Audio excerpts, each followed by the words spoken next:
Friends, are you making enough money to sponsor your relative? Income requirements have increased, guys. Stay tuned for this video for the details. Friends, thanks for watching this video. I'm Latoya McBean Pompey. I'm an immigration lawyer in New York. I'm also founder of Smart Immigration Academy.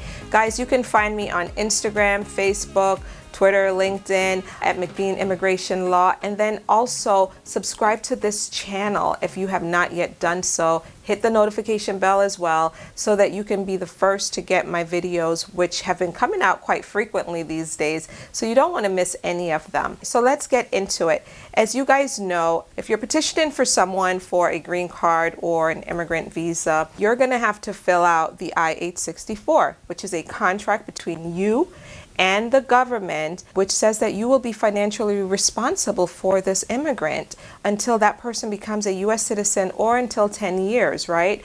And so it's a very serious agreement. It's called the Affidavit of Support, by the way. And so the Affidavit of Support indicates that you are eligible to petition for your relative based on your income. And if your income is not amazing, but yet you have assets, maybe you have savings or property or any other type of assets that have real good value, you could put that on the Affidavit of Support to show that you have enough resources to petition for your relative. So in this video, I'm only going to focus on the income requirement part of the Affidavit of Support process. The income levels are based on the HHS poverty guidelines. You must meet a minimum of 125% of the federal poverty guidelines.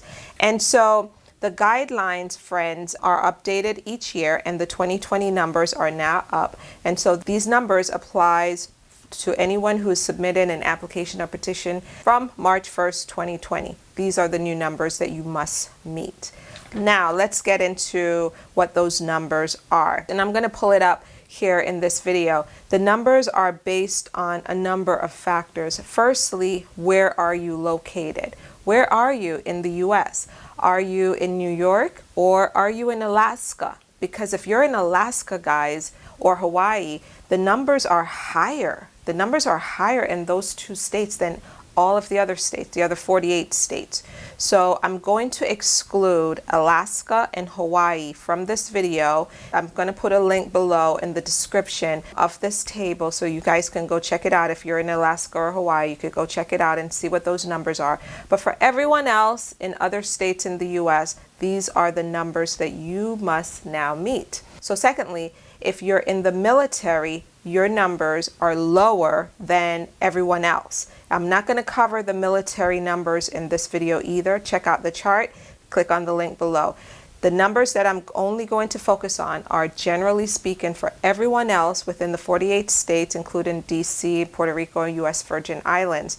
Here's what you now need to meet. If you're a family size of 2, husband and wife, the minimum requirement is $21,550.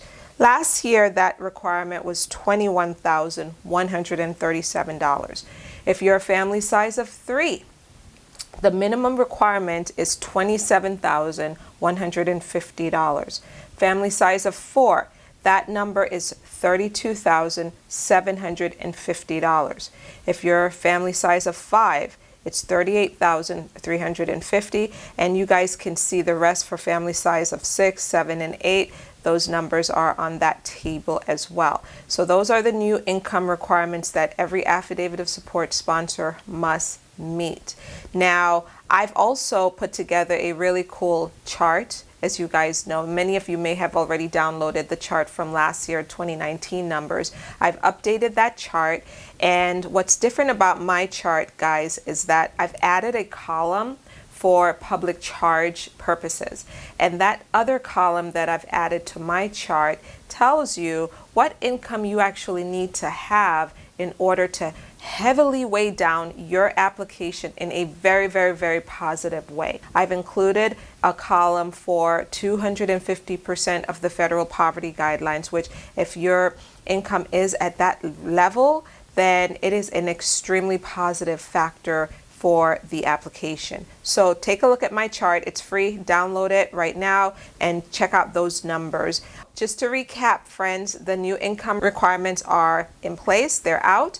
The 2020 numbers are out. Your income must be slightly higher than the income that was reported out last year in the 2019 table. Make sure you meet the minimum requirement. If you do not meet that minimum income requirement, get a joint sponsor, and that joint sponsor must meet the minimum requirement. Friends, thanks so much for watching this video. Share it with other people, and guys, I'll see you in the next one. Bye-bye.